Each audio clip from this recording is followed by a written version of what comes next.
Alright, let's look at the section 6.2, problem number 55.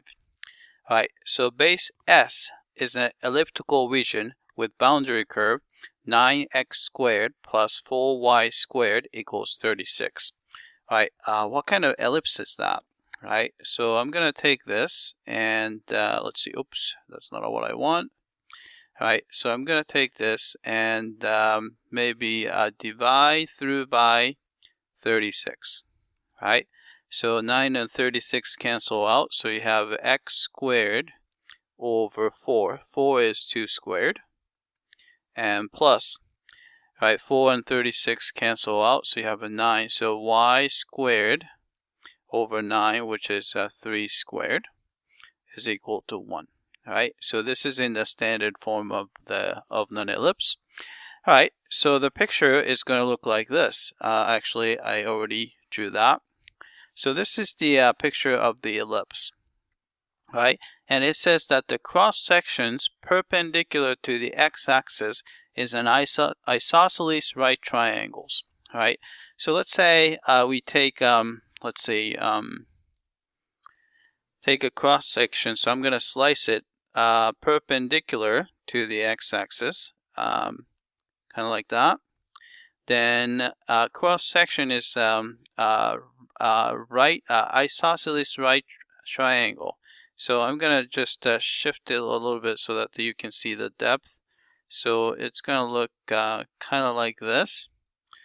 And right angle is right here. And this is isosceles. Alright, so let's pull out that right triangle so that we can find the area of that.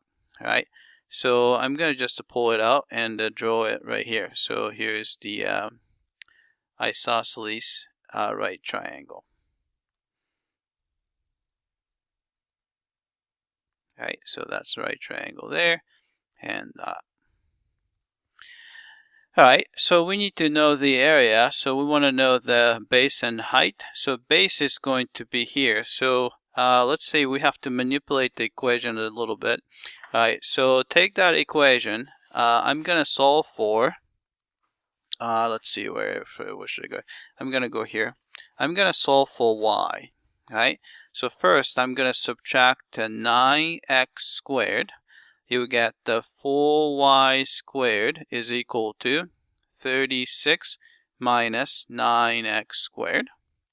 Right, then I'm going to just divide through by 4.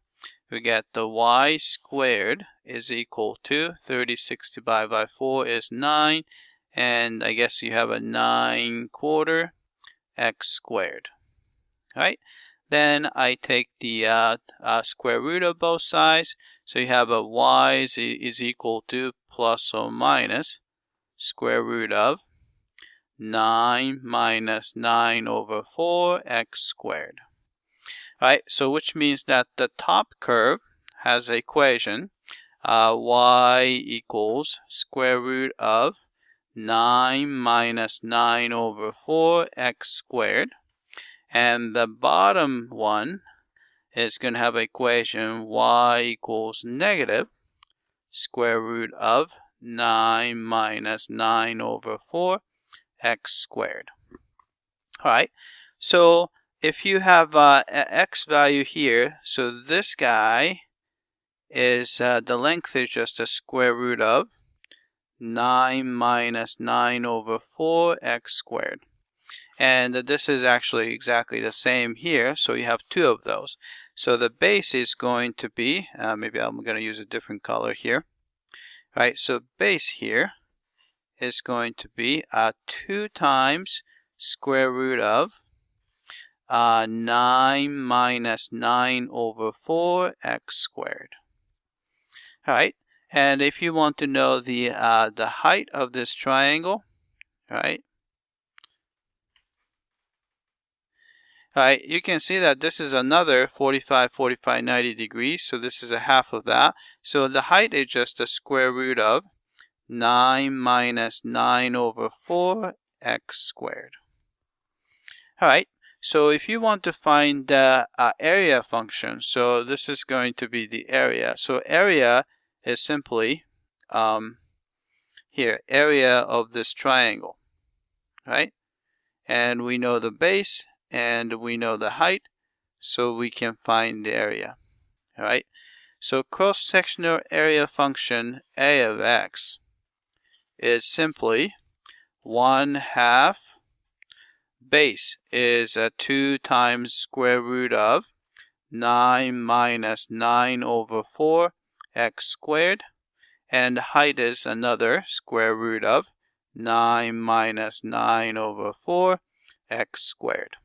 All right, so we can cancel 2 on the bottom, 2 on top, and if you multiply those together, square root is gone, so you just get simply 9 minus 9 over 4 x squared.